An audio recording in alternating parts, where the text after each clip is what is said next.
गइल बा हमरे जीव के। ऐसन का बात बहु झुलनी में सुना बतावत है झुलनी जीव के जवाल भइल ननद।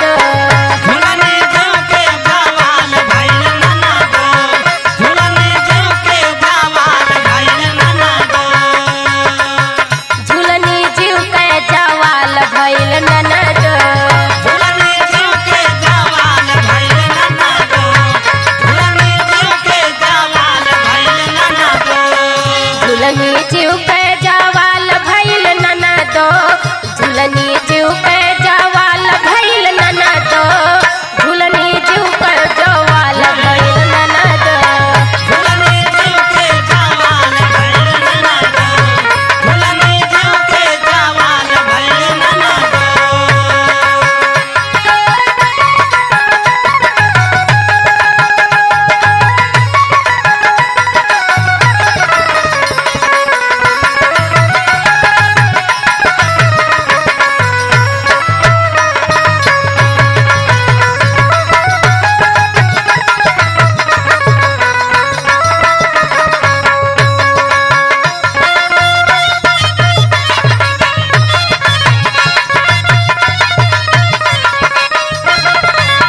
और सुनाइए ननदो बोला।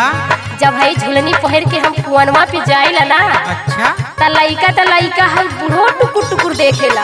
ऐसन बात बा। हाँ सुना बोला। झुलनी पहिर जब कुआनवा पे गईनो।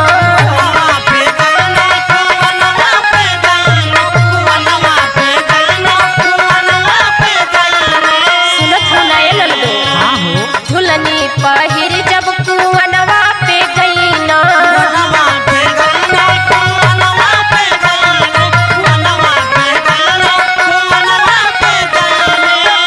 और सुना अरे टुकुर टुकुर देखा सब काल भइल ननदो।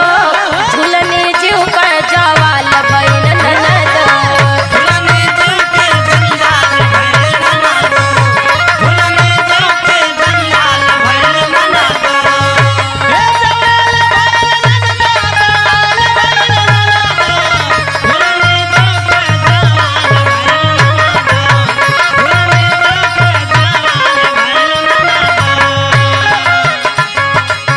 ए भौजी का हो ननदो?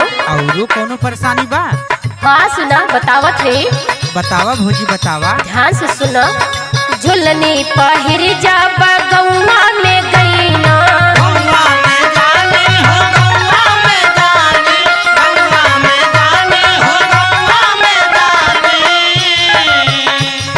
झुलनी पहिर जब गौवा में गईनो।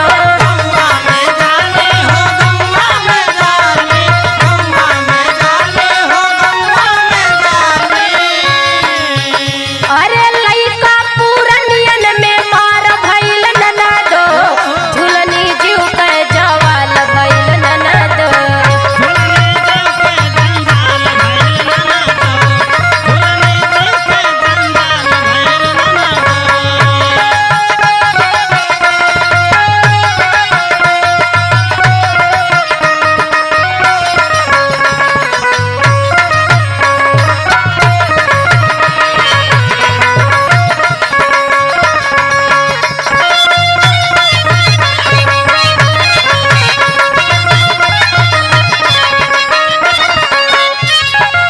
तब तब भौजी बजरियो मार करा देत हो। सही कहलू ये ननदो।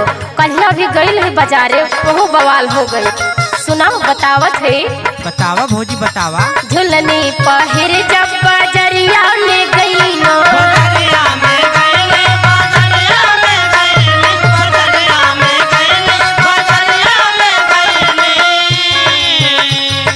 झुलनी पहिर जब बजरिया में गईनो।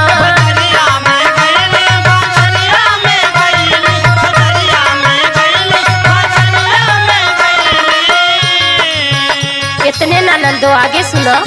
अरे बीचा बजरिया बवाल भइल ननदो। झुलनी जीव का जवाल भइल ननदो।